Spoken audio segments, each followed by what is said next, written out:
শর্মা পরিবারের বিশাল উঠোনে আজ এক অন্যরকম জাঁকজমক ছিল। চারদিকে গাঁদা ফুল আর আমের পাতায় সাজানো গন্ধ ছড়াচ্ছিল। রঙিন আলোয় স্নান করা প্যান্ডেল অতিথিদের হাসি আনন্দে মুখরিত হচ্ছিল। রাধা নিজের ঘরে লাল আর সোনালি রঙের লেহেঙ্গা পরে সেজে বসেছিল, যা সে নিজে তার বিয়ের জন্য অনেক ভালোবেসে ডিজাইন করেছিল। আজ তার বাগদান ছিল, সেই দিন যার স্বপ্ন সে এবং মনোজ বছরের পর বছর ধরে একসাথে দেখেছিল। রাধার চোখে ভবিষ্যতের অসংখ্য আশা আর এক সফল বিবাহিত জীবনের সোনালী স্বপ্ন পরিষ্কারভাবে ফুটে উঠছিল। যেইমাত্র রাধা তার বান্ধবীদের সাথে মণ্ডপের দিকে এগিয়ে গেল, সব অতিথিদের চোখ তার ওপর আটকে গেল। শ্রী শর্মার চোখে খুশির জল ছিল। তিনি তার সারা জীবনের সঞ্চয়ে এই রাজকীয় আয়োজনে ঢেলে দিয়েছিলেন, যাতে তার একমাত্র মেয়ের পৃথিবীর সব খুশি পেতে পারে। মনোজ এক চমৎকার শেরওয়ানি পরে মঞ্চে দাঁড়িয়েছিল। তার মুখে এক অদ্ভুত হাসি ছিল, যাকে রাধা ভালোবাসা ভাবছিল। পণ্ডিতমশাই মন্ত্রোচ্চারণ শুরু করলেন এবং দুজনকে একে অপরকে আংটি পরানোর নির্দেশ দিলেন। রাধা খুশিতে কাঁপতে থাকা হাতে সোনার আংটি তুলে নিল। হঠাৎ বিয়ের মূল দরজায় সজোরে আওয়াজ হল, আর ভারী দরজাগুলো খুলে গেল। একটি দামি গাড়ি থেকে সুনিতা নামল, যে অত্যন্ত আধুনিক আর দামি পোশাকে সেজেছিল। তার হিল জুতোর খটখট আওয়াজ পুরো প্যান্ডেলে চলা সঙ্গীতকেও যেন চুপ করিয়ে দিল। সুনিতা সোজা মঞ্চের দিকে এগিয়ে আসতে লাগল। তার চোখে অহংকার আর মুখে বিজয়ের হাসি ভাসছিল। রাধা তাকে দেখে পুরোপুরি থমকে গেল। এই সেই সুনিতা, যে মনোজকে তার সংগ্রামের দিনগুলোতে খুব বাজেভাবে প্রত্যাখ্যান করে চিরকালের জন্য একা ছেড়ে গিয়েছিল। মনোজ যেইমাত্র সুনিতাকে দেখল, তার মুখের ভাব সাথে সাথে বদলে গেল। সে এক ঝটকায় রাধার হাত সরিয়ে দিল, আর বাগদানের আংটি মেঝেতে পড়ে দূরে গড়িয়ে গেল। হলে নিস্তব্ধতা ছেয়ে গেল। অতিথিরা একে অপরের মুখের দিকে তাকাতে লাগল। মনোজ কোনো দ্বিধা ছাড়াই সুনিতার কাছে গেল, আর তার হাত শক্ত করে ধরল। রাধার নিঃশ্বাস যেন আটকে গেল। সে কাঁপা কাঁপা গলায় জিজ্ঞেস করল যে এসব কি হচ্ছে। মনোজ নির্লজ্জের মতো হেসে ভরা সভায় বলল যে সে রাধাকে কখনো ভালোবাসত না। এসব তো শুধু তার একটা বাধ্যবাধকতা ছিল। মনোজ রাধার দিকে অবজ্ঞার দৃষ্টিতে তাকিয়ে বলল যে সুনিতার কাছে প্রচুর সম্পদ আছে, যা তার বড় স্বপ্নগুলোকে সাথে সাথেই পূরণ করতে পারবে। সে রাধাকে এক সাধারণ এবং একঘেয়ে মেয়ে বলল যে কখনোই তার আধুনিক সমাজের স্তরের সাথে মিলতে পারবে না। রাধার কানে যেন কেউ গরম সীসা ঢেলে দিয়েছিল। যেই স্বপ্নগুলোকে সে নিজের রক্ত ঘাম দিয়ে বড় করেছিল, সেগুলো আজ নির্মমভাবে পিষে ফেলা হচ্ছিল। সুনিতাও ব্যঙ্গাত্মক হাসি হেসে ভরা মণ্ডপে রাধার পোশাক আর তার সাধারণ পারিবারিক অবস্থার জঘন্য মজা ওড়াল। তখনই মনোজের মা কমলা দেবী, যিনি এতক্ষণ চুপচাপ তামাশা দেখছিলেন, সামনে এগিয়ে এলেন। শর্মাজি হাত জোর করে তাকে অনুরোধ করলেন যাতে তিনি তার ছেলেকে বোঝান আর এভাবে ভরা সমাজের সামনে তার মেয়ের সম্মান নিলাম না করেন। কিন্তু কমলাদেবীর চোখে লোভের চমক পরিষ্কার দেখা যাচ্ছিল। তিনি শর্মাজির জোর করা হাতগুলোকে ঝটকা দিয়ে সরিয়ে দিলেন আর জোরে চিৎকার করে বললেন যে তার ছেলে একটা হিরে, যাকে রাধার মতো সাধারণ মেয়ে কখনোই কিনতে পারবে না। তিনি সুনিতাকে নিজের আসল পুত্রবধূ মেনে নিয়ে সাথে সাথে জড়িয়ে ধরলেন। শর্মাজি কাঁদতে কাঁদতে কমলাদেবীকে মনে করালেন যে তিনি বাগদানের আগে বিপুল পরিমাণ নগদ টাকা এবং সোনার গয়না যৌতুক হিসেবে দিয়েছিলেন। তিনি বললেন যে যদি এই সম্পর্ক ভেঙেই যায়, তাহলে তার সারা জীবনের সেই টাকা যেন ফিরিয়ে দেওয়া হয়। এই কথা শুনে কমলাদেবী নিজের আসল রূপ দেখিয়ে দিলেন এবং নির্লজ্জভাবে অস্বীকার করলেন। তিনি সবার সামনে মিথ্যে বললেন যে শর্মা পরিবার তাকে কোনো টাকা দেয়নি, আর তারা বিনা পয়সায় নিজের মেয়েকে তাদের ঘাড়ে চাপাতে চাইছিল। এই ঢাহা মিথ্যে কথা শুনে সেখানে উপস্থিত প্রতিটি মানুষ পুরোপুরি হতবাক হয়ে গেল। নিজের সারা জীবনের রোজগার লুট হতে দেখে আর নিজের আদরের মেয়ের এমন অপমান হতে দেখে শর্মাজির হৃদয় এই গভীর ধাক্কা সহ্য করতে পারল না। তিনি নিজের বুক চেপে ধরে ব্যথায় কোঁকাতে কোঁকাতে সেই মুহূর্তেই মাটিতে পড়ে গেলেন। প্যান্ডেলে চিৎকার আর কান্নাকাটি পড়ে গেল এবং কয়েকজন আত্মীয় তাকে সাথে সাথে হাসপাতালে নিয়ে যাওয়ার জন্য দৌড়ে এলেন। কিন্তু মনোজ আর তার পরিবার এই মর্মান্তিক দৃশ্য দেখেও বিন্দুমাত্র গলল না। তারা সুনিতার সাথে হাসতে হাসতে আর রাধাকে তার অবস্থায় কাঁদতে ছেড়ে সেখান থেকে নিজেদের দামি গাড়িতে বসে নির্লজ্জের মতো চলে গেল। পুরো সাজানো প্যান্ডেলটি এখন খাঁ খাঁ আর ভয়ানক লাগছিল। কিছুক্ষণ আগেও যে জায়গাটি আনন্দ আর সঙ্গীতে মুখরিত ছিল, সেখানে এখন শুধু নিস্তব্ধতা আর বিষাদের রাজত্ব ছিল। অতিথিরা একে একে সেখান থেকে সরে পড়েছিল। কেউ মিথ্যে সহানুভূতি দেখাচ্ছিল, তো কেউ আড়ালে খোঁটা দিচ্ছিল। রাধা সেখানেই সেই জায়গায় পাথরের মূর্তির মতো দাঁড়িয়েছিল, যেখানে কিছুক্ষণ আগেই সে নিজের জীবনের সবচেয়ে সুন্দর মুহূর্তগুলো বাঁচতে চলেছিল। তার চোখের জল এখন শুকিয়ে গিয়েছিল, কিন্তু ভেতরে ভেতরে এক ভয়ানক ঝড় ধীরে ধীরে জন্ম নিচ্ছিল। রাধা নিচে ঝুঁকে সেই বাগদানের আংটিটি তুলল, যা মনোজ কিছুক্ষণ আগে এক ঝটকায় ফেলে দিয়েছিল। সে তার কনের পোশাকটিকেও জোরে মুঠোর ভেতর চেপে ধরল, যেন সে তার ভেঙে যাওয়া স্বপ্নগুলোকে গুছিয়ে নেওয়ার এক ব্যর্থ চেষ্টা করছিল। মেঝেতে ছড়িয়ে থাকা গাঁদা ফুলগুলো এখন তার পায়ের তলায় পিষে গিয়েছিল, যা তার ভেঙে যাওয়া বিশ্বাসের এক সাইলেন্ট নীরব সাক্ষী হয়েছিল। সে মনে মনে সিদ্ধান্ত নিয়েছিল যে সে এই অপমানের বিষ নীরবে হজম করে বসে থাকবে না। এটা শুধু একটা বাগদান ভেঙে যাওয়া নয়, বরং এক ভয়ঙ্কর যুদ্ধের আসল শুরু ছিল। সে ভারী পায়ে সেই খাঁ খাঁ হলঘর থেকে বাইরে বেরিয়ে এলো। বাইরে রাতের গভীর অন্ধকার নেমে এসেছিল, আর ঠান্ডা বাতাস তার জলে ভেজা মুখে বিঁধছিল। রাধা সাথে সাথে একটি ট্যাক্সি থামাল আর সোজা শহরের সেই বড় হাসপাতালের দিকে রওনা হল, যেখানে তার বাবাকে নিয়ে যাওয়া হয়েছিল। ট্যাক্সির জানালা দিয়ে বাইরে তাকাতে তাকাতে তার মাথায় মনোজের সাথে কাটানো বছরগুলোর স্মৃতি কোনো সিনেমার মতো ঘুরতে লাগল। কিভাবে সে মনোজের প্রতিটি প্রয়োজনের খেয়াল রেখেছিল, আর তার কেরিয়ারের উন্নতির জন্য নিজের ঘুম পর্যন্ত পুরোপুরি কুরবানি করে দিয়েছিল। মনোজ যখন একজন সামান্য কর্মচারী ছিল, তখন রাধাই তাকে বড় প্রজেক্টের প্রেজেন্টেশন বানাতে সাহায্য করেছিল। একজন প্রতিশ্রুতিশীল আর্কিটেক্ট হওয়ার কারণে রাধা নিজের অনেক সেরা ডিজাইন চুপচাপ মনোজের নামে তার কোম্পানিতে জমা করিয়েছিল, যাতে সে প্রমোশন পেতে পারে। রাধার কখনোই এটার অহংকার ছিল না, কারণ সে বিশ্বাস করত যে স্বামীর সফলতার মধ্যেই স্ত্রীর আনন্দ। কিন্তু তার একটুও ধারণা ছিল না যে সে একটা বিষাক্ত সাপকে নিজের রক্ত খাইয়ে পুষছে, যে একদিন সুযোগ পেয়ে তাকেই খুব খারাপভাবে চিরকালের জন্য ছোবল মারবে। হাসপাতালে পৌঁছে রাধা সোজা আইসিইউ ওয়ার্ডের দিকে দৌড়াল। সেখানে বাইরে বসে থাকা আত্মীয়দের মুখে চিন্তা আর ভয় পরিষ্কার ফুটে উঠছিল। ডাক্তার বাইরে এলেন এবং তিনি জানালেন যে শর্মাজির একটি খুব গুরুতর হার্ট অ্যাটাক হয়েছে, আর তার অবস্থা এখনও বেশ আশঙ্কাজনক। চিকিৎসার জন্য সাথে সাথে কয়েক লাখ টাকা জমা করতে হবে, না হলে তার জীবনের বড় বিপদ হতে পারে। রাধার বুক জোরে ধড়ফড় করতে লাগল। তার সমস্ত জমানো পুঁজি তো মনোজের মা কমলা দেবী যৌতুকের নামে আগেই নিজের লোভী ব্যাঙ্ক অ্যাকাউন্টে পুরোপুরি ঢুকিয়ে নিয়েছিলেন। রাধা হাসপাতালের বিলিং কাউন্টারে গিয়ে নিজের ক্রেডিট কার্ড দিয়ে কোনোভাবে সেই বিশাল অঙ্কের টাকা শোধ করল। কার্ড সোয়াইপ করতেই তার কাছে ব্যাঙ্কের মেসেজ এলো যে তার লিমিট পুরোপুরি শেষ হয়ে গেছে। সে ওই ঠান্ডা মেঝেতে বসে পড়ল আর নিজের চোখের জলকে আটকাতে পারল না। এক ধাক্কাতেই সেই মেয়েটি তার ভালোবাসা, তার টাকা, তার মান সম্মান আর তার জীবনের শান্তি সব কিছু হারিয়ে ফেলেছিল। কিন্তু এই চোখের জলের মাঝখান থেকে এক নতুন রাধা জন্ম নিচ্ছিল, যে এখন দয়া নয় বরং ভয়ানক প্রতিশোধের তীব্র আগুনে জ্বলছিল। কাঁচের দেওয়ালের ওপারে নিজের অসহায় এবং মেশিনে ঘেরা বাবাকে দেখে রাধা কাঁচের ওপর নিজের হাত রাখল। সে তার বাবার কাছে মনে মনে প্রতিজ্ঞা করল যে যেসব মানুষ তাদের পরিবারকে রক্তের কান্না কাঁদিয়েছে, সে তাদের এত সহজে কিছুতেই ছাড়বে না। সে মনোজ আর তার পরিবারের আসল চেহারা পুরো পৃথিবীর সামনে উন্মোচিত করবে, আর নিজের কড়ায় গণ্ডার হিসেব সুদ সমেত ফেরত নেবে। রাধা নিজের লেহেঙ্গাকে সামলাল, আর হাসপাতালের সিঁড়ি থেকে নিচে নামতে নামতে সে নিজের ফোনের কন্ট্যাক্ট লিস্টে একটা খুব বিশেষ নম্বর খুঁজতে শুরু করল। এই নম্বরটা ছিল বিক্রম সিংয়ের, যে শহরের পরিচিত এবং অত্যন্ত তুখোড়ো ক্রিমিনাল আর কর্পোরেট আইনজীবী ছিল। বিক্রম শুধু একজন আইনজীবীই ছিল না, বরং রাধার কলেজের দিনগুলোর খুব ভালো বন্ধুও ছিল, যে সব সময় তার পাশে দাঁড়িয়ে থাকত। রাধা কাঁপা কাঁপা হাতে বিক্রমের নম্বর ডায়াল করল। রাত তখন 2টো বেজে গিয়েছিল, কিন্তু দ্বিতীয় রিং বাজতেই বিক্রম ফোন তুলে নিল। রাধার ডুকরে কাঁদার আওয়াজ শুনে বিক্রম বুঝে গেল যে কোনো ভয়ানক অনর্থ হয়ে গেছে।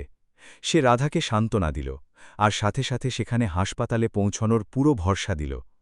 হাসপাতালের ঠান্ডা করিডোরে বিক্রমের পায়ের আওয়াজ প্রতিধ্বনিত হল, আর সে হাঁপাতে হাঁপাতে সেখানে পৌঁছে গেল। রাধা তাকে দেখেই অঝরে কাঁদতে শুরু করল, আর বিক্রম একজন ভালো বন্ধুর মতো তাকে সাহস জোগাল। সে রাধাকে সান্ত্বনা দিতে দিতে বলল যে সে এই কঠিন সময়ে পুরোপুরি তার সাথে আছে।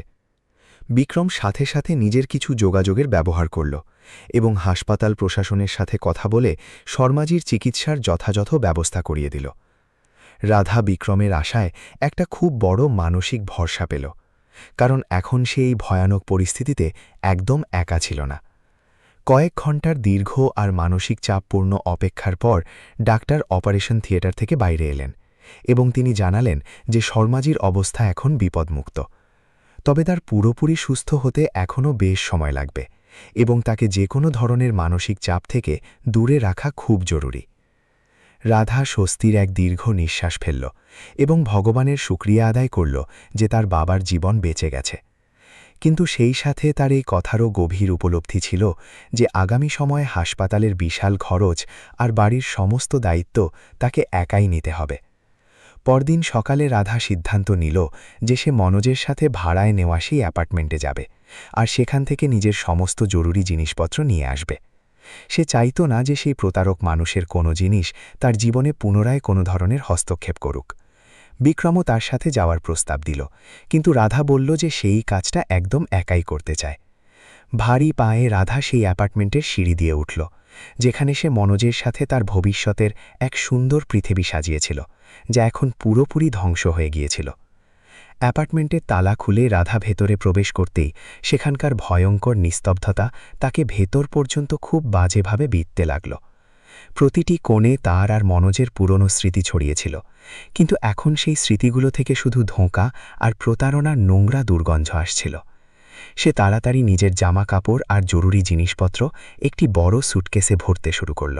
তখনই তার নজর মনোজের স্টাডি টেবিলের ওপর পড়ে থাকা একটি পুরনো ল্যাপটপের ওপর পড়ল, যার ব্যবহার তারা দুজনেই মাঝে মাঝে নিজেদের অফিসের কাজ করার জন্য করত।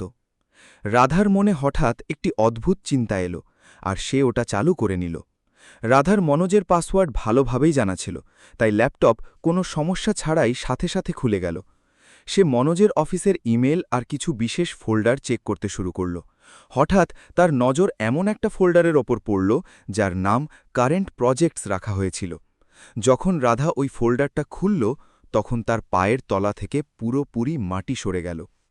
সেই ফোল্ডারে ওই সমস্ত চমৎকার আর্কিটেকচারাল ডিজাইন এবং ব্লুপ্রিন্টগুলো উপস্থিত ছিল, যেগুলো রাধা গত 6 মাসে দিন-রাত এক করে অত্যন্ত কঠোর পরিশ্রমে তৈরি করেছিল। মনোজ ওই সমস্ত ফাইল থেকে রাধার নাম সরিয়ে দিয়েছিল। রাধার এটা বুঝতে একদমই দেরি হল না যে মনোজ সম্প্রতি প্রজেক্ট ম্যানেজারের যে বড় পদ এবং বিশাল ইনক্রিমেন্ট পেয়েছিল, সেটা কোনোভাবেই তার নিজের যোগ্যতার ফল ছিল না। মনোজ খুব চালাকি আর নির্লজ্জভাবে রাধার মেধা সম্পদ চুরি করে নিজের সফলতার সিঁড়ি বানিয়েছিল এবং কোম্পানিতে মিথ্যা প্রশংসা কুড়িয়েছিল। রাধার রক্ত ফুটতে লাগল। যেই মানুষের ওপর সে এতটা অন্ধবিশ্বাস করেছিল, সে যে কেবল একজন প্রতারক প্রেমিক ছিল তাই নয়, বরং অত্যন্ত নিচু দরের একজন চোরও বেরোল। রাধা সাথে সাথে নিজের একটি পেনড্রাইভ বের করল আর সমস্ত ডাটা কপি করে নিল। জিনিসপত্র প্যাক করার সময় রাধার নজর ডাস্টবিনে পড়ে থাকা কিছু ছেঁড়া কাগজের উপর পড়ল, যেগুলোকে হয়তো খুব তাড়াহুড়ো করে ছিঁড়ে ফেলা হয়েছিল। রাধার সন্দেহের বশে সেই কাগজগুলো বের করল আর সেগুলোকে একসাথে জুড়ে পড়ার পুরোপুরি চেষ্টা করল। ওই কাগজটা আসলে একটি বড় ব্যাংকের চেকের ফটোকপি ছিল, যা সুনিতা কমলা দেবীর নামে কেটেছিল। চেকে পুরো 50 লক্ষ টাকার বিশাল অঙ্ক পরিষ্কার অক্ষরে লেখা ছিল।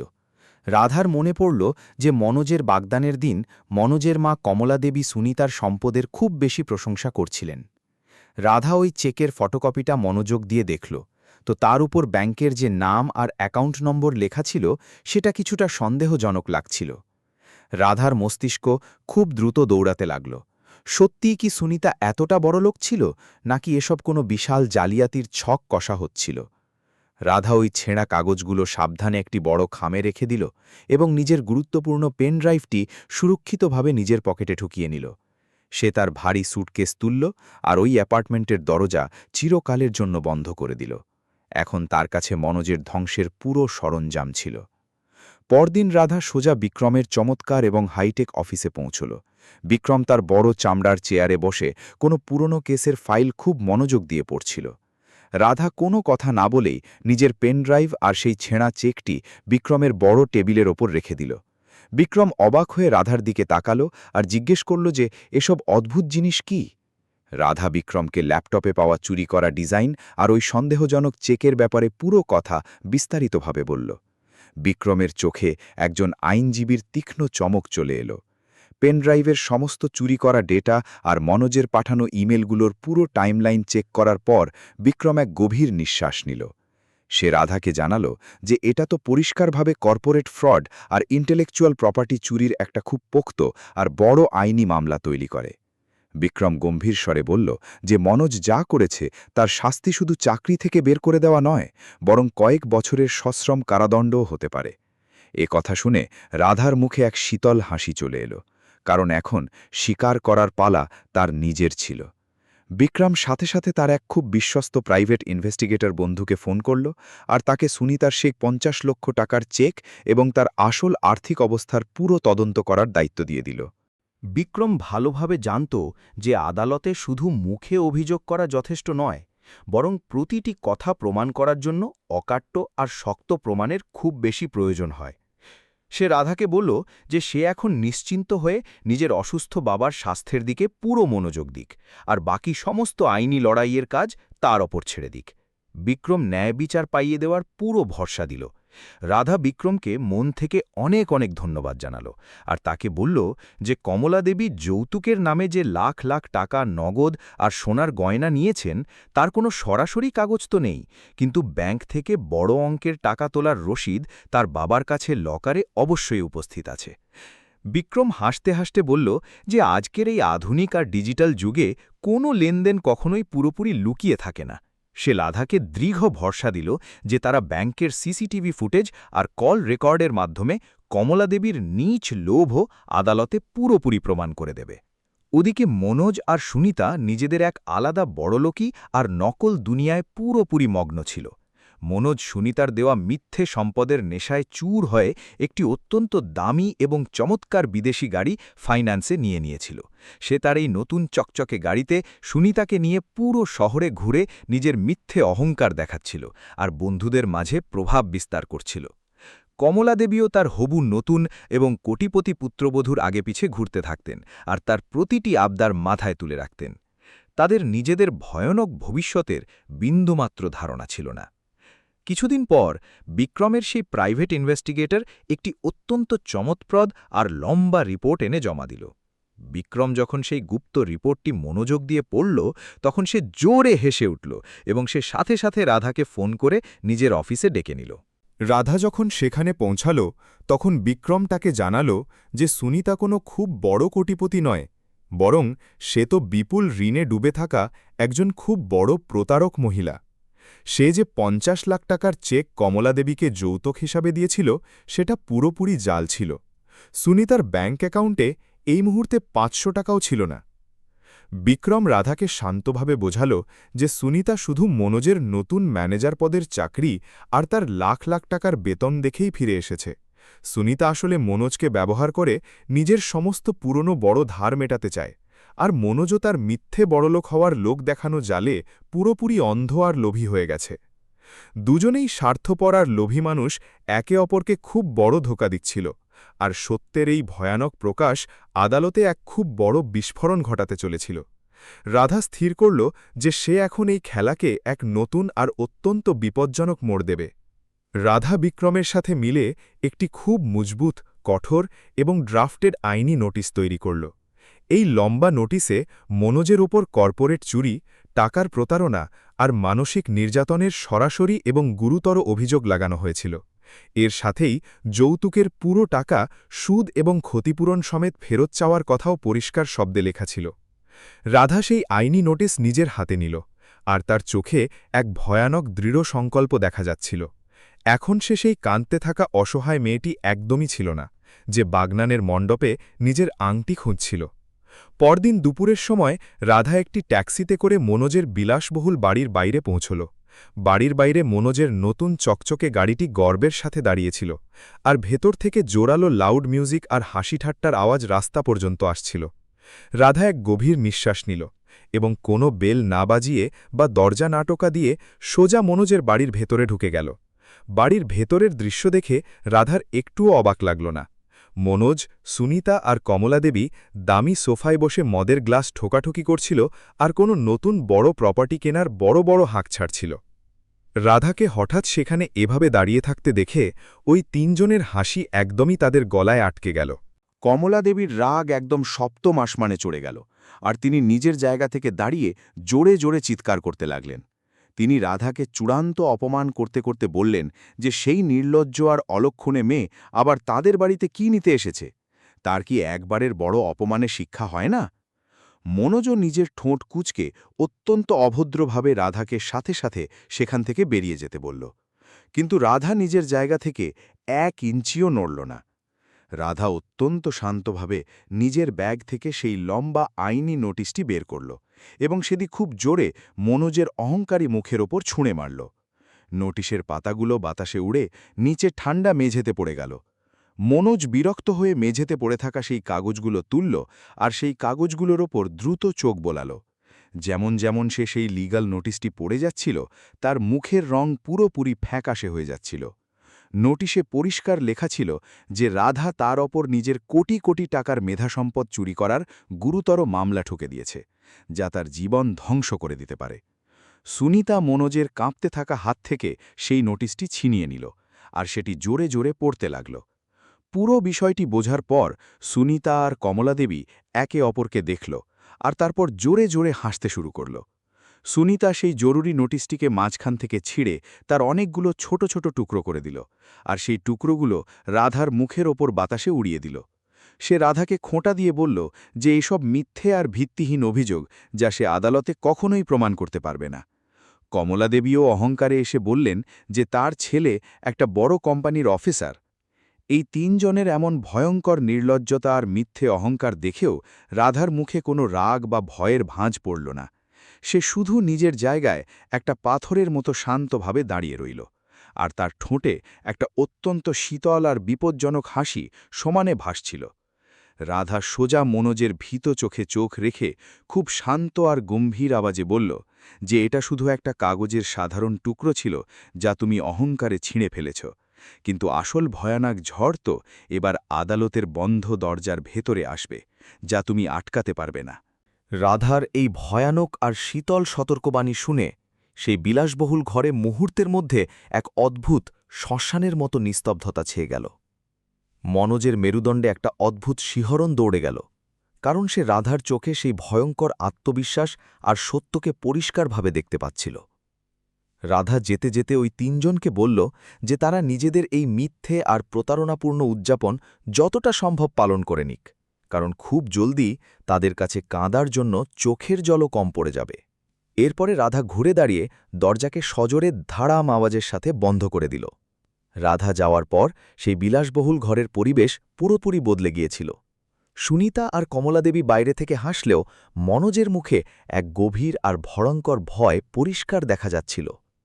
সে ভালোভাবে জানত যে যদি কোম্পানিতে ওই চুরি করা ডেটার সামান্য তদন্ত হয়ে যায়, তাহলে তার সমস্ত সম্মান ধুলোয় মিশে যাবে। ঘাবড়ে গিয়ে সাথে সাথে মনোজ নিজের ল্যাপটপ খুলল আর কোম্পানির পোর্টালে লগ করার চেষ্টা করল, কিন্তু তার অ্যাক্সেস ব্লক করে দেওয়া হয়েছিল। তখনই মনোজের ফোনে তার কোম্পানির HR হেডের একটা খুব কঠোর ইমেল আর মেসেজ এলো। ওই ইমেলে পরিষ্কারভাবে লেখা ছিল যে একটি গুরুতর কর্পোরেট ফ্রড আর ডেটা চুরির অভিযোগ পাওয়ার কারণে তাকে চাকরি থেকে সাথে সাথে সাসপেন্ড করা হচ্ছে। বিক্রম রাধার সেই সমস্ত পেনড্রাইভের আসল তথ্য সোজা কোম্পানির সিইওকে আগেই পাঠিয়ে দিয়েছিল। এই ভয়ঙ্কর খবর শুনতেই মনোজ ধরাম করে সোফায় পড়ে গেল। সুনিতাও খুব ঘাবড়ে গেল, কারণ মনোজের চাকরি যাওয়ার মানে ছিল তার নিজের ভয়ঙ্কর ক্ষতি হওয়া।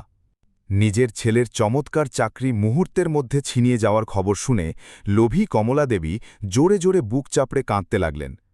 তিনি নিজের ভুলগুলোকে একপাশে সরিয়ে রেখে বেচারি রাধাকে একটা ডাইনি আর অলক্ষণে মহিলা বলতে শুরু করলেন, যে তাদের বাড়িতে কুনজর লাগিয়ে দিয়েছিল। মনোজ ঘাবড়ে গিয়ে সাথে সাথে সুনিতার হাত ধরে নিল আর তার কাছে একজন অত্যন্ত দামি আইনজীবী নিয়োগ করার জন্য কিছু টাকার সাহায্য চাইল। কিন্তু সুনিতা খুব চালাকি করে নিজের টাকা কোনো বড় প্রজেক্টে আটকে থাকার মিথ্যে বাহানা বানিয়ে সাফ অস্বীকার করে নিল। সুনিতার সাফ অস্বীকার করার পর মনোজ বাধ্য হয়ে নিজের বাকি বেঁচে থাকা সমস্ত জমানো পুঁজি বের করল আর একটা বড় ধারও নিতে হল। সে শহরের একজন অত্যন্ত ধূর্ত এবং দামি ডিফেন্স আইনজীবী মিস্টার কাপুরকে নিজের এই ভয়ানক বিপদ থেকে বাঁচার জন্য বিশাল ফিস দিয়ে কাজে রেখে নিল। কাপুর মনোজকে মিথ্যে ভরসা দিল যে সে আদালতে রাধার চরিত্রকে পুরোপুরি কাদায় মিশিয়ে দেবে। সে প্রমাণ করে দেবে যে রাধা ওই সমস্ত কাজ নিজের ইচ্ছায় একটি ভালোবাসার উপহার হিসাবে দিয়েছিল। অন্যদিকে হাসপাতালে ডাক্তার শর্মাজিকে পরীক্ষা করার পর ছুটি দিয়ে দিয়েছিলেন। রাধা তার দুর্বল বাবাকে নিয়ে একটি খুব ছোট ভাড়ার ঘরে চলে এলো, কারণ এখন তাদের কাছে আগের মতো কোনো সুখ স্বাচ্ছন্দ্য অবশিষ্ট ছিল না। শর্মাজি নিজের মেয়ের এই পথে পথে ঘোরার ভয়ানক অবস্থা দেখে নিজেকে অপরাধী মেনে নিয়ে ভেতরে ভেতরে গুমড়ে মরছিলেন। কিন্তু রাধা তার চোখের জল মুছিয়ে দিয়ে বলল যে কাল সকালে আদালতে প্রথম শুনানি আছে, আর সে একটা বাঘিনীর মতো নিজের অধিকারের জন্য লড়বে। অবশেষে সেই ভয়ানক আর রায়ের দিন এসেই গেল, যখন শহরের বড় আদালতে এই হাই প্রোফাইল আর গুরুত্বপূর্ণ মামলার প্রথম শুনানি হওয়ার কথা ছিল। আদালতের বাইরে মানুষ আর মিডিয়ার বিশাল ভিড় জমা হয়েছিল। রাধা নিজের আইনজীবী বিক্রমের সাথে অত্যন্ত সাধারণ পোশাকে সেখানে পৌঁছল, কিন্তু তার মুখে এক অসাধারণ এবং সত্যি আত্মবিশ্বাস ঝলমল করছিল। কিছুক্ষণ পরেই মনোজ, সুনিতা আর কমলা দেবীও নিজেদের সেই নতুন আর দামি গাড়িতে সেখানে খুব বেশি গর্বের সাথে নামল। তারা দামি পোশাক পরেছিল এবং মিথ্যে অহংকার দেখানোর চেষ্টা করছিল।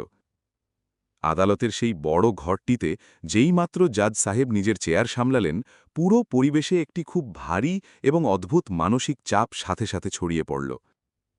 মনোজের ধূর্ত আইনজীবী মিস্টার কাপুর কোনো সময় নষ্ট না করেই সোজা রাধার পরিচ্ছন্ন চরিত্রের ওপর খুব নোংরা এবং জঘন্য আঘাত করতে শুরু করল। সে ভরা আদালতে রাধাকে একজন ঈর্ষান্বিত, ধোঁকাবাজ আর হিংসুটে মহিলা প্রমাণ করার পুরোপুরি চেষ্টা করল, যে মনোজের নতুন আর বড়লোকি জীবন দেখে খুব বাজেভাবে জ্বলে পুড়ে গেছে আর মিথ্যে কেস করছে। মিস্টার কাপুর নিজের মিথ্যে যুক্তি দিতে দিতে নির্লজ্জভাবে বলল যে বাগদানে দেওয়া টাকা আর সোনা তো শর্মা পরিবার নিজের ইচ্ছায় খুশির উপহার দিয়েছিল। সে এটাও দাবি করল যে ওই সমস্ত ডিজাইন মনোজ আর রাধা মিলে বানিয়েছিল, আর রাধা শুধু নিজের বদলা নেওয়ার জন্যই জঘন্য নাটক সাজাচ্ছে। পেছনে বসে থাকা লোভী কমলাদেবীর মুখে একটা নোংরা হাসি ভাসছিল, যেন তারা এই কেস জিতে গেছে। কিন্তু রাধা কাঠগড়ায় শান্তভাবে দাঁড়িয়েছিল আর বিক্রমের দিকে পুরো ভরসার সাথে দেখছিল। কাপুরের সমস্ত মিথ্যে বকবাস পুরোপুরি শেষ হওয়ার পর বিক্রম নিজের জায়গা থেকে শান্তভাবে আর এক অদ্ভুত ভয়ানক আত্মবিশ্বাসের সাথে দাঁড়াল। বিক্রম জজ সাহেবকে সম্মান জানিয়ে অত্যন্ত ভারী আওয়াজে বলল যে মিথ্যা খুব দ্রুত দৌড়ায় ঠিকই, কিন্তু সত্য সব সময় যেতে। সে আদালতে পরিষ্কার করল যে সে তার মক্কেলকে নির্দোষ প্রমাণ করার জন্য কোনো সস্তা ড্রামা একদমই করবে না, বরং খুব পোক্ত এবং অকাট্য ডিজিটাল প্রমাণ পেশ করবে। জজ সাহেব তাকে সাথে সাথে নিজের কথা প্রমাণ করার পুরো সুযোগ আর অনুমতি দিয়ে দিলেন। বিক্রম সাথে সাথে নিজের ল্যাপটপ বের করল আর সেটিকে আদালতের বড় প্রজেক্টরের সাথে জুড়ে দিল। সে সবচেয়ে প্রথমে শর্মাজির ব্যাঙ্ক অ্যাকাউন্টের সেই সমস্ত রেকর্ড বড় স্ক্রিনে দেখিয়ে দিল, যাতে লাখ লাখ টাকা তোলার পোক্ত প্রমাণ উপস্থিত ছিল।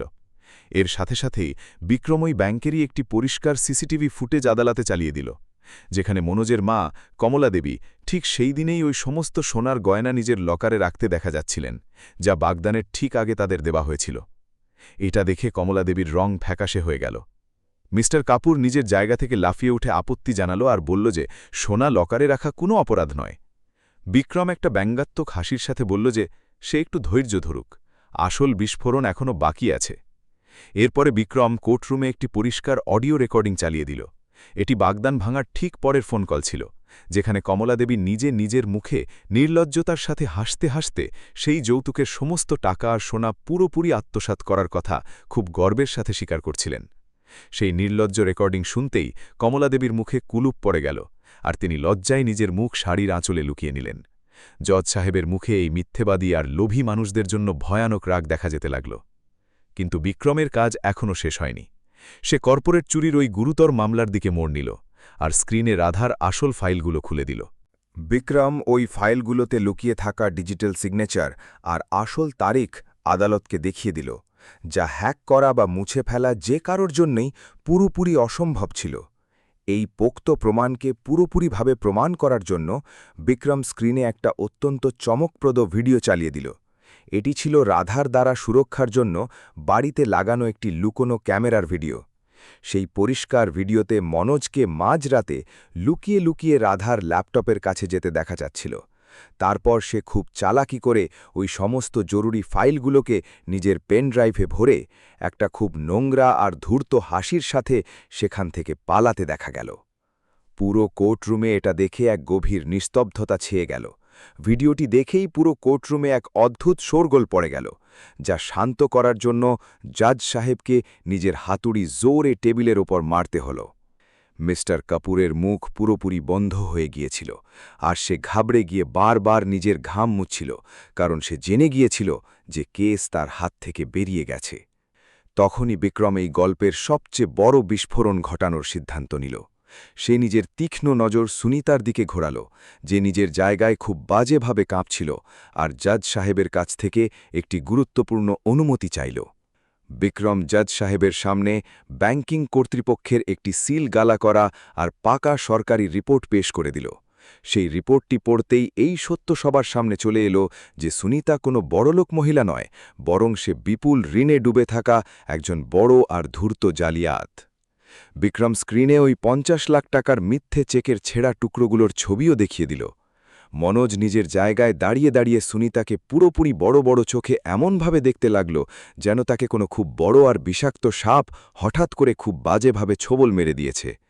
সুনিতার এই ভয়ানক সত্য সামনে আসতেই মনোজ তার মানসিক ভারসাম্য পুরোপুরি হারিয়ে ফেলে। সে ভরা আদালতে সুনিতার উপর চিৎকার করতে করতে তাকে একজন বড় প্রতারক আর নোংরা মহিলা বলতে শুরু করল।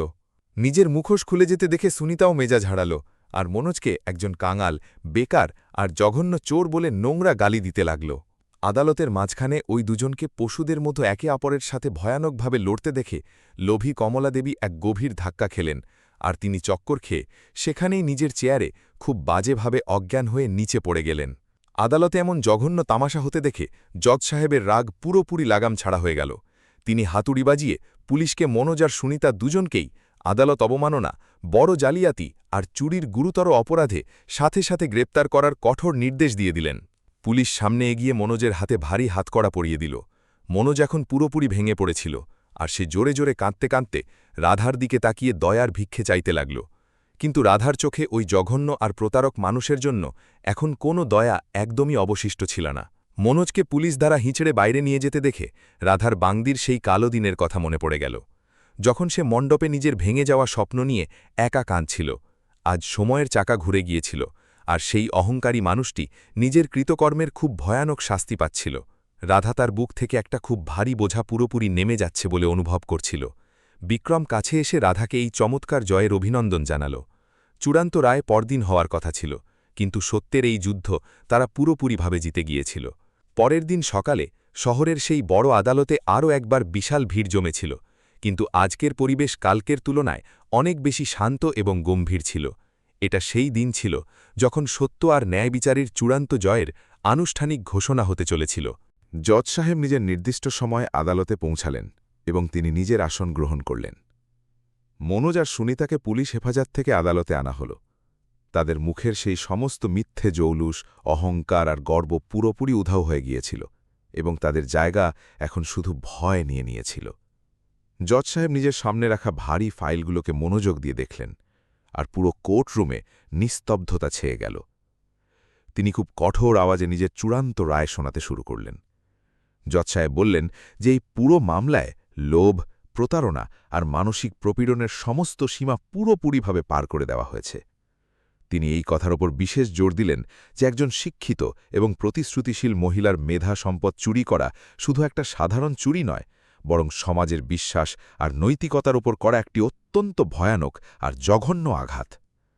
আদালত সমস্ত পোক্ত প্রমাণকে ভিত্তি মেনে মনোজকে তার কোম্পানির সাথে প্রতারণা এবং রাধার মেধা সম্পদ চুরি করার গুরুতর অপরাধে দোষী সাব্যস্ত করল। জজ সাহেব মনোজকে পুরো ৫ বছরের সশ্রম কারাদণ্ড শোনালেন এবং সাথে ৫ লাখ টাকার বিশাল জরিমানাও ধার্য করলেন। রায়ে পরিষ্কার লেখা ছিল যে যদি সে জরিমানা না দেয় তবে তার শাস্তির সাথে আরও ২ বছর জুড়ে দেওয়া হবে। এই ভয়ানক সাজা শুনতেই মনোজের পায়ের তলা থেকে মাটি সরে গেল, আর সে কাঠগড়ায় খুব বাজেভাবে কাঁপতে লাগল। এরপরে জজ সাহেব নিজের নজর সুনিতার দিকে করলেন, যে এখন কাঁদার মিথ্যে নাটক করছিল। আদালত দেখল যে সুনিতা শুধু একটা জাল চেকের মাধ্যমে বড় প্রতারণাই করেনি, বরং সে আরও অনেক মানুষকে নিজের মিথ্যে জালে ফাঁসিয়ে তাদের কাছ থেকে টাকা হাতিয়েছিল। আদালত সুনিতাকে জালিয়াতি আর প্রতারণার গুরুতর অপরাধে ৩ বছরের সশ্রম কারাদণ্ডের সাজা শোনাল। সুনিতা চিৎকার করে জজ সাহেবের কাছে দয়ার ভিক্ষে চাইল আর সমস্ত দোষ মনোজের ওপর চাপানোর চেষ্টা করল, কিন্তু আদালত তার একটা কথাও শুনল না। যৌতুকের মামলায় রায় শোনাতে গিয়ে জজ সাহেব লোভী কমলা দেবীকে অত্যন্ত কড়া ধমক দিলেন। আদালত কঠোর নির্দেশ দিল যে শর্মা পরিবারের কাছ থেকে যৌতুক হিসাবে নেওয়া লাখ লাখ টাকা নগদ আর সমস্ত সোনার গয়না পুরো সুদ সমেত ১ সপ্তাহের মধ্যে ফেরত দিতে হবে। এমনটা না করলে আদালত কমলা দেবীর সমস্ত সম্পত্তি ক্রোক করার এবং তাকেও জেলে পাঠানোর কঠোর সতর্কবাণী দিল। এই নির্দেশ শুনে আদালতে উপস্থিত কমলা দেবীর মুখ থেকে চিৎকার বেরিয়ে এলো আর তিনি অঝরে কাঁদতে লাগলেন। রায় পুরোপুরি শোনানোর পর পুলিশ মনোজ আর সুনিতাকে তাদের আসল ঠিকানা অর্থাৎ জেলে নিয়ে যাওয়ার জন্য বাইরে বের করল। মনোজ বারবার পেছন ফিরে নিজের মায়ের দিকে তাকাচ্ছিল, কিন্তু সে অসহায় ছিল। কমলা দেবী আদালতের ঠান্ডা মেঝেতে বসে জোরে জোরে বুক চাপড়ে কাঁদছিলেন আর মানুষের কাছে সাহায্যের ভিক্ষে চাইছিলেন, কিন্তু সেখানে উপস্থিত কোনো মানুষই তাকে সাহায্য করতে এগিয়ে এলো না, কারণ সবাই জেনে গিয়েছিল যে এই মহিলার লোভে অন্ধ হয়ে একটা মাসুম পরিবারকে ধ্বংস করেছিল। ন্যায় বিচারের এই চমৎকার এবং ঐতিহাসিক জয়ের পর রাধা তার আইনজীবী বিক্রম আর তার বৃদ্ধ বাবার সাথে আদালতের বাইরে বেরিয়ে এলো। আদালতের বাইরে মিডিয়ার ক্যামেরা আর সাংবাদিকদের বিশাল ভিড় অধীর আগ্রহে তাদের অপেক্ষা করছিল। যেই মাত্র রাধা বাইরে এলো, সাংবাদিকরা তাকে ঘিরে ধরল আর এই বড় জয়ের ওপর তার মতামত জানতে চাইল। রাধার মুখে এখন কোনো চোখের জল বা অসহায়তা ছিল না, বরং একজন মজবুত আর সফল মহিলার আত্মবিশ্বাস পরিষ্কার ফুটে উঠছিল। সে মিডিয়ার সামনে নিজের মনের কথা বলার সিদ্ধান্ত নিল। রাধা ক্যামেরার সামনে খুব শান্ত এবং দৃঢ় আওয়াজে বলল যে এই জয় শুধু তার একার জয় নয়, বরং এটি সেই সমস্ত মহিলাদের জয় যারা নীরবে অন্যায় আর নির্যাতন সহ্য করে যায়। সে সমাজকে কড়া বার্তা দিয়ে বলল যে কোনো মহিলাই কোনো অহংকারী পুরুষের সম্পত্তি হয় না। যদি কেউ তাদের দুর্বল মনে করে তাদের আত্মসম্মানে আঘাত করে, তবে তাকে ঠিক এভাবেই আইন আর সত্যের শক্তির মুখোমুখি হতে হবে। বিক্রমও রাধার এই সাহসিকতার খুব প্রশংসা করল। যখন রাধার এই সাহসী সাক্ষাৎকার প্রতিটি বড় টিভি চ্যানেলে সম্প্রচারিত হল, তখন মনোজের পুরনো কোম্পানির সিইও মিস্টার কাপুরও এটা দেখলেন। তিনি এই কথার গভীর উপলব্ধি করলেন যে তার কোম্পানি আসলে একজন অত্যন্ত প্রতিভাবান আর সৎ আর্কিটেক্টকে হারিয়েছে। মিস্টার কাপুর সাথে সাথে রাধার ব্যাপারে সমস্ত তথ্য বের করালেন আর তাকে একটা খুব বিশেষ মিটিংয়ের জন্য নিজের প্রধান অফিসে পুরো সম্মানের সাথে আমন্ত্রণ জানালেন। রাধা ও বিক্রমের পরামর্শে এই গুরুত্বপূর্ণ মিটিংয়ে যাওয়ার সিদ্ধান্ত নিয়ে নিল। পরদিন যখন রাধা সেই বিশাল কর্পোরেট বিল্ডিংয়ে প্রবেশ করল, তখন সেখানকার সব কর্মচারীরা সম্মানের সাথে তাকে স্বাগত জানাল। সিইও মিস্টার কাপুর নিজের চমৎকার কেবিনে রাধাকে বসালেন আর মনোজের করা প্রতারণার জন্য নিজের কোম্পানির পক্ষ থেকে সততার সাথে ক্ষমা চাইলেন। তিনি রাধার চমৎকার কাজের ব্যাপক প্রশংসা করলেন আর বললেন যে তারা তার আসল প্রতিভাকে আর নষ্ট হতে দেবেন না। মিস্টার কাপুর রাধাকে কোম্পানিতে প্রধান আর্কিটেক্ট পদে একটি অত্যন্ত চমৎকার অফার লেটার পেশ করলেন। রাধা সেই চমৎকার অফার লেটারটি মনোযোগ দিয়ে পড়ল। তাতে বেতন আর সুযোগ সুবিধা মনোজের পুরনো পদের চেয়েও অনেক বেশি ছিল, কিন্তু রাধা খুব শালীনতা আর আত্মবিশ্বাসের সাথে কিছু নতুন শর্ত মিস্টার কাপুরের সামনে রাখল। রাধা স্পষ্ট করল যে সে এখন কারো অধীনে কাজ করার বদলে নিজের নতুন ফার্ম শুরু করতে চায়। সে প্রস্তাব দিল যে সে মিস্টার কাপুরের কোম্পানির সাথে একজন স্বাধীন কনসালটেন্ট হিসাবে কাজ করবে আর এই চমৎকার প্রজেক্টটিকে নিজের শর্তেই পুরোপুরি লিড করবে। রাধার এই অসাধারণ আত্মবিশ্বাস আর পেশাদারী মনোভাব দেখে মিস্টার কাপুর অত্যন্ত মুগ্ধ হলেন এবং তিনি সাথে সাথে রাধার এই দাবি খুশি মনে মেনে নিলেন। দুজনের মধ্যে একটি অত্যন্ত চমৎকার আর কোটি টাকার চুক্তি স্বাক্ষর হয়ে গেল। রাধার জীবনে এখন এক নতুন আর সোনালি সকাল কড়া নেড়েছিল। সে যে সম্মান আর সফলতার আসল হকদার ছিল, সেটা এখন তার পায়ের কাছে ছিল। এসবই তার নিজের পরিশ্রম, সাহস আর কখনো হার না মানা মানসিকতারই অত্যন্ত মিষ্টি ফল ছিল। অন্যদিকে লোভী কমলাদেবী তার সেই বিলাসবহুল আর জনশূন্য বাড়িতে পুরোপুরি একা আর অসহায় হয়ে বসেছিলেন। আদালতের কঠোর নির্দেশের পর তার ওপর একটা বড় আর্থিক সংকট নেমে এসেছিল। মনোজের রোজগার বন্ধ হয়ে গিয়েছিল, আর ব্যাংক গাড়ির কিস্তি না শোধ করার কারণে তাদের সেই নতুন চকচকে গাড়িটিও বাজেয়াপ্ত করে নিয়েছিল। শুধু তাই নয়, শর্মা পরিবারের সেই পুরো ২০ লাখ টাকার যৌতুক আর জরিমানা শোধ করার জন্য কমলাদেবীকে নিজের সমস্ত পৈতৃক গয়না অত্যন্ত জলের দরে বিক্রি করতে হয়েছিল। নিজের গয়না বিক্রি করার পরেও যখন আদালতের সমস্ত জরিমানা আর বিশাল ধার শোধ হল না, তখন কমলাদেবী বাধ্য হয়ে নিজের সেই বিলাসবহুল বাড়িটিও একজন বিল্ডারকে অত্যন্ত সস্তা দামে বিক্রি করে দিতে বাধ্য হলেন। রাতারাতি তাদের সমস্ত মিথ্যে অহংকার, সেই মিথ্যে শান আর লোভের ইমারত খুব বাজেভাবে ভেঙে পড়েছিল। এখন তাদের কাছে থাকার জন্য কোনো ছাদ ছিল না, আর তারা পথে পথে হোঁচট খেতে বাধ্য হয়েছিলেন। সময়ের এই ভয়ানক চক্র তাদের সেই রাস্তাতেই নিয়ে এসেছিল। নিজের এই মর্মান্তিক আর ভয়ানক অবস্থার কাছে হেরে গিয়ে কমলাদেবী একদিন ছেঁড়া পুরনো কাপড় পরে আর কাঁদতে কাঁদতে রাধার সেই ছোট ভাড়ার ঘরের দরজায় পৌঁছলেন। যেইমাত্র রাধা দরজা খুলল, কমলাদেবী তার পায়ে খুব বাজেভাবে আছড়ে পড়লেন আর জোরে জোরে চোখের জল ফেলতে লাগলেন। তিনি নিজের ছেলে মনোজ আর নিজের সমস্ত নোংরা কাজের জন্য খুব কাকুতি মিনতি করে ক্ষমা চাইলেন। কমলাদেবী হাত জোড় করে রাধাকে বললেন যে সে তার বাবাকে বলে ওই বিশাল জরিমানা মাফ করিয়ে দিক, না হলে তিনি না খেয়ে মারা যাবেন। শর্মাজিও ঘরের ভেতর থেকে বাইরে চলে এসেছিলেন। যেই মহিলা কিছুদিন আগে বাগদানের মণ্ডপে তাদের অপমান করেছিল এবং তাকে হার্ট অ্যাটাক পর্যন্ত পৌঁছে দিয়েছিল, আজ সেই মহিলাই তার সামনে রাস্তার ভিখারির মতো দয়ার ভিক্ষে চাইছিল। শর্মাজি নিজের মুখ ফিরিয়ে নিলেন, কারণ তিনি ওই লোভী মহিলার মুখ দ্বিতীয়বার একদমই দেখতে চাইছিলেন না। রাধা অত্যন্ত শান্তভাবে কমলাদেবীকে নিজের পা থেকে দূরে সরাল এবং তাকে এক গভীর দৃষ্টিতে দেখল। রাধা খুব শীতল আর কঠোর আওয়াজে কমলাদেবীকে বলল যে যখন আপনি ভরা সভায় তার বাবার সম্মান নিয়ে ছিনিমিনি খেলেছিলেন, তখন আপনার সেই মনুষ্যত্ব কোথায় গিয়েছিল? রাধা মনে করিয়ে দিল যে কিভাবে তিনি একজন গরিব বাবার সারা জীবনের রোজগারকে খুব নির্লজ্জভাবে আত্মসাৎ করেছিলেন আর তার স্বপ্নগুলোকে পিষে দিয়েছিলেন।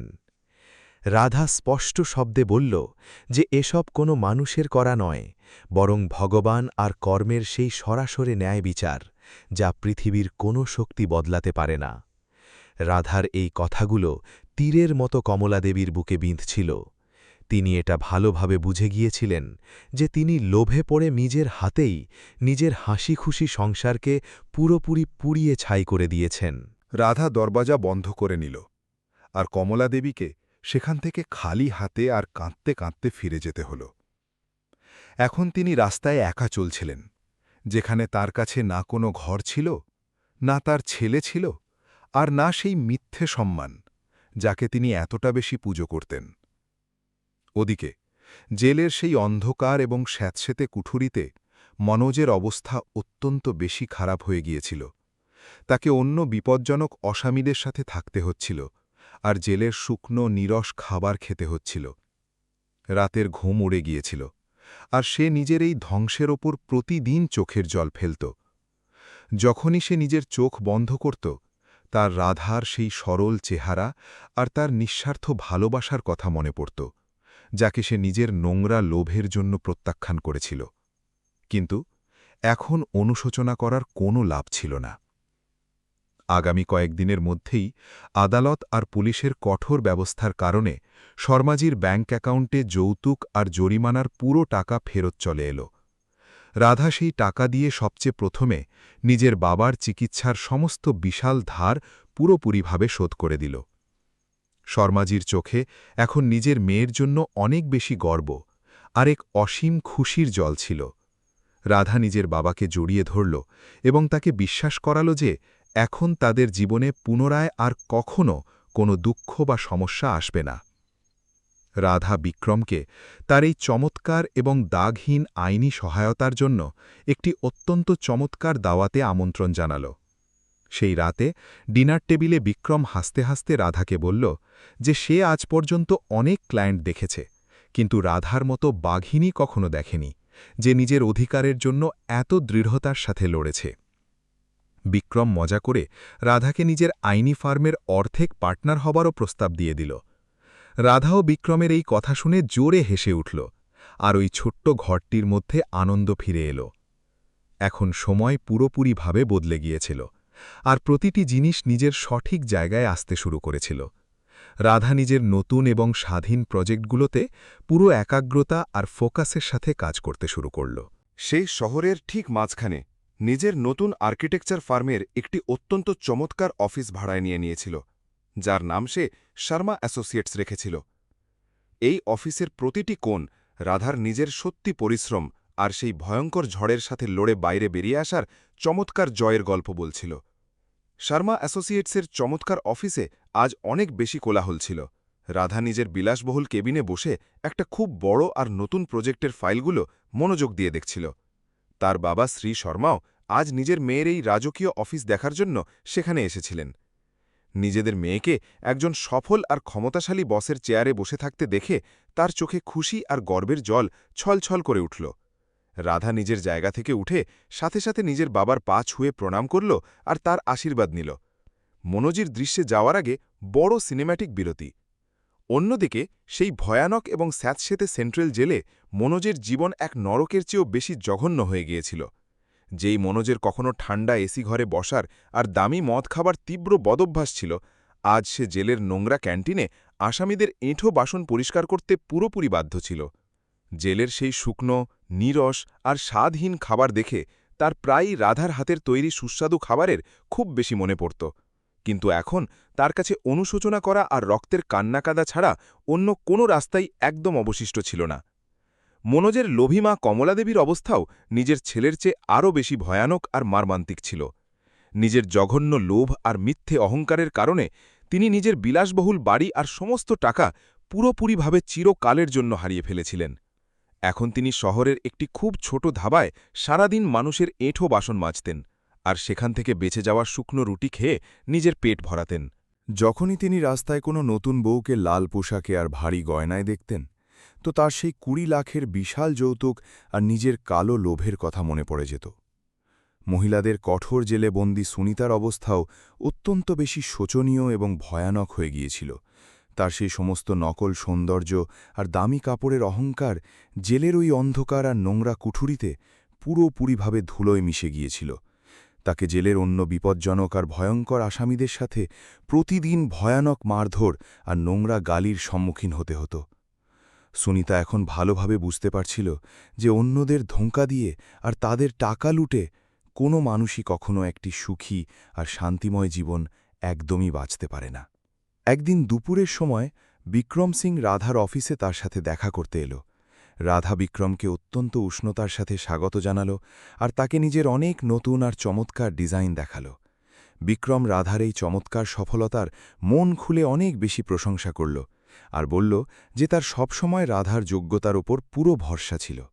দুজনে একসাথে বসে শান্তিতে কফি পান করল আর সেই পুরনো এবং ভয়ানক দিনগুলোর কথা মনে করল, যখন রাধা নিজের বাগদান ভেঙে যাওয়ার পর পুরোপুরি ভেঙে পড়েছিল। রাধা বিক্রমকে তার পাশে দাঁড়ানোর জন্যে মন থেকে অনেক ধন্যবাদ বলল। সেই দিনই রাধার অফিসের ঠিকানায় সেন্ট্রাল জেল থেকে একটি অত্যন্ত ময়লা আর পুরনো মতো চিঠি এলো। সেই চিঠিটা মনোজ নিজের জেলের অন্ধকার কুঠুরি থেকে খুব বেশি কাঁদতে কাঁদতে আর কাকুতি মিনতি করতে করতে নিজের পুরনো বাগদত্তা রাধাকে লিখেছিল। ওই চিঠিতে মনোজ তার সমস্ত নোংরা আর নীচ কাজের জন্যে রাধার কাছে হাত জোর করে অনেক বেশি ক্ষমা চেয়েছিল। সে লিখেছিল যে জেলের এই ভয়ানক আর ভয়ঙ্কর সাজা তার চোখ পুরোপুরি খুলে দিয়েছে। মনোজ রাধাকে একবার জেলে এসে তার সাথে দেখা করার খুব বেশি ভিক্ষে চেয়েছিল। রাধা নিজের চমৎকার আর শান্ত কেবিনে বসে সেই লম্বা আর চোখের জলে ভেজা চিঠিটি খুব মনোযোগ দিয়ে পড়ল। কিন্তু এবার ওই চিঠিটি পড়ে রাধার চোখে কোনো চোখের জল বা মনোজের জন্য কোনো দয়ার অনুভূতি একদমই এলো না। সে শুধু একটা খুব শীতল আর শান্ত নিঃশ্বাস ফেলল।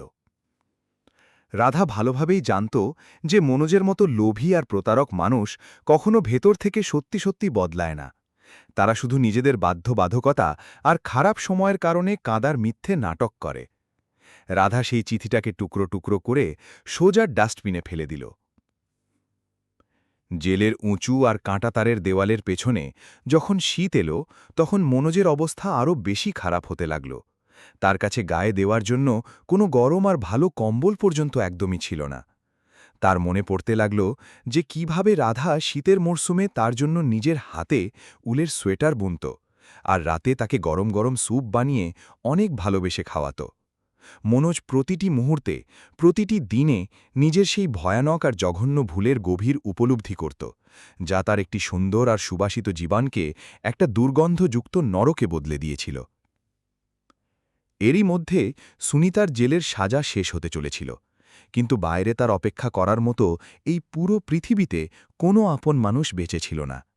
তার পরিবার তার এই নোংরা আর নীচ কাজের কারণে আগেই তার সাথে চিরকালের জন্য নিজেদের সমস্ত সম্পর্ক পুরোপুরিভাবে ছিন্ন করে নিয়েছিল।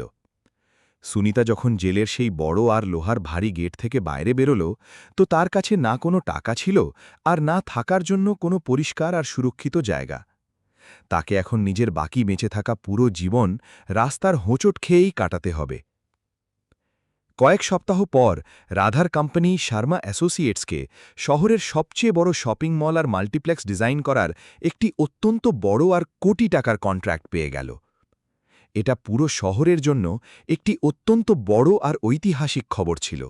এই বড় শহরের প্রজেক্টের উদ্বোধনী অনুষ্ঠানে শহরের সব বড় নেতা, ধনী ব্যবসায়ী আর মিডিয়ার মানুষ বিপুল সংখ্যায় উপস্থিত হয়েছিলেন। মিস্টার কাপুরকে এই চমৎকার অনুষ্ঠানে প্রধান অতিথি হিসাবে পুরো সম্মানের সাথে ডাকা হয়েছিল। রাধা আজ ওই রাজকীয় মঞ্চে একজন আসল রানীর মতো জ্বলজ্বল করছিল। মঞ্চে মাইক ধরে রাধা একটি অত্যন্ত আবেগপূর্ণ আর অনুপ্রেরণাদায়ক ভাষণ দিল। সে নিজের এই চমৎকার সফলতার পুরো কৃতিত্ব নিজের অসুস্থ বাবা আর নিজের বন্ধু বিক্রমকে দিল। রাধা নিজের ভাষণে বলল যে জীবনে কখনো কারো ধোঁকা বা বিশ্বাসঘাতকতায় ভেঙে পড়ে হার একদমই মানা উচিত নয়। সে সমাজের সমস্ত মহিলাদের এই কড়া বার্তা দিল যে তারা নিজের শিক্ষা আর নিজের প্রতিভাকেই নিজেদের সবচেয়ে বড় শক্তি বানাক, যাতে কোনো লোভী মানুষ কখনো তাদের মান সম্মান আর তাদের স্বপ্নগুলোকে নিজের পায়ের তলায় পিষে দেওয়া সাহস না করতে পারে। সময়ের সাথে রাধার কোম্পানি শুধু শহরেই নয়, বরং পুরো দেশে নিজের একটি অত্যন্ত বড় আর নামকরা স্থান অর্জন করে নিয়েছিল। তার কোম্পানিতে এখন শত শত কর্মচারী কাজ করত, আর সে নিজে একজন অত্যন্ত দয়ালু আর সমঝদার বস হিসাবে পরিচিত ছিল।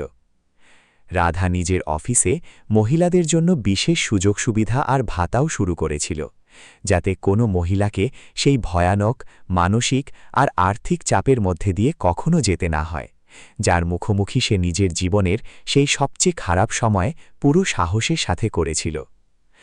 অন্যদিকে বিক্রম সিংও এখন শহরের সবচেয়ে দামি আর পরিচিত সিনিয়র আইনজীবী হয়ে গিয়েছিল। সে অনেক বড় কর্পোরেট আর ক্রিমিনাল আইনি লড়াই জিতেছিল, কিন্তু রাধার কেস সবসময় তার হৃদয়ের খুব কাছের ছিল। বিক্রম প্রায়ই তার জুনিয়র আইনজীবীদের রাধার কেসের চমৎকার উদাহরণ দিত, যে কিভাবে একজন মহিলার সত্যি আর মজবুত সংকল্প যে কোনো মিথ্যে আর লোভী মানুষের মিথ্যে অহংকারকে পুরোপুরিভাবে চুরবার করে দিতে পারে। বিক্রম আর রাধা এখন শুধু একজন ভালো বন্ধুই নয়, বরং একে অপরের খুব বড় আর মজবুত সমর্থকও হয়ে গিয়েছিল। শর্মাজি, যিনি একসময় নিজের মেয়ের ভেঙে যাওয়া বাগদান আর লুটে যাওয়া টাকার কারণে হার্ট অ্যাটাকের শিকার হয়ে গিয়েছিলেন, আজ তিনি পুরোপুরি সুস্থ আর খুশি ছিলেন। তিনি রোজ সকালে গর্বের সাথে নিজের প্রতিবেশীদের বলতেন যে তার মেয়ে কোনো সাধারণ মানুষের ওপর নির্ভরশীল নয়, বরং সে নিজে শত শত মানুষের ভবিষ্যতের চমৎকার নির্মাণ করছে।